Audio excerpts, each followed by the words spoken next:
अद्वितीय साक्षात्कार Shakespeare. Shakespeare, आपने द टेम्पेस्ट के बाद नाटक लिखना क्यों बंद कर दिया? मैंने महसूस किया कि जो कहना था वो कह चुका हूं। रंगमंच की दुनिया अब पहले की तरह मेरी कल्पना को उत्साहित नहीं करती थी। क्या आपके सभी नाटक आपने ही लिखे थे या किसी और ने भी सहयोग किया था? कुछ सहयोगी थे, लेकिन विचार और नाटक की आत्मा हमेशा मेरी ही रही। लेखनी भले ही बदलती रही हो, पर दिल हमेशा शेक्सपियर का था।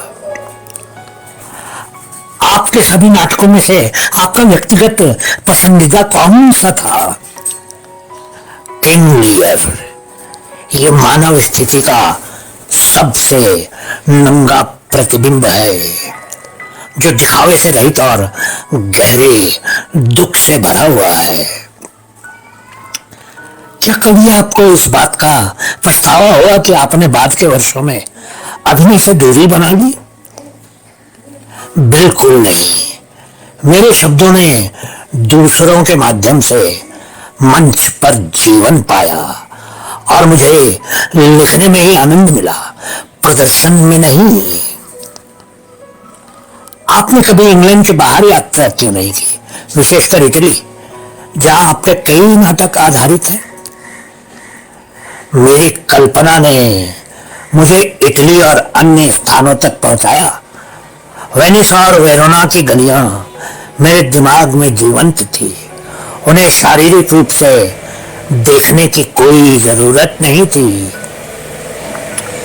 आपके बारे में एक बात जो लोग अक्सर गलत समझते हैं, वो क्या है? लोग मुझे केवल नाटककार समझते हैं। मैं उतना ही कवि भी था, शायद उससे भी अधिक। मेरी सोनेट्स मेरे दिल की सच्ची अभिव्यक्ति थी। क्या आपको कभी इस बात से असंतोष हुआ कि आपके नाटकों का प्रदर्शन आपके जीवन काल में कैसा हुआ?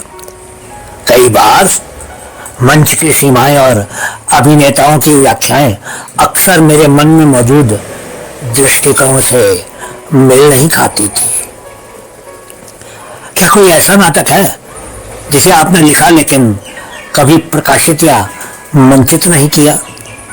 हाँ, लेकिन वह समय के साथ खो गया। ये एक राजनीतिक व्यंग था जो मंच के लिए बहुत खतरनाक था, और मैंने स्वयं उस पांडुलिपि को नष्ट कर दिया। यदि आपको अपने किसी नाटक का अंत बदलने का मौका मिले तो वह कौन सा नाटक होगा और क्यों? रोमियो और जूलियट।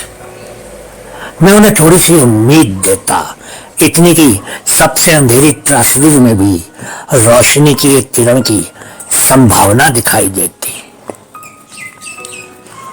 आपने लेडी मैकबेथ और वोयला जैसे जटिल और बहुआयामी महिला पात्रों को लिखने के लिए प्रेरणा कहां से पाई? महिलाएं हमेशा शक्तिशाली रही हैं, भले वह शक्ति अक्सर अदृश्य रही हो।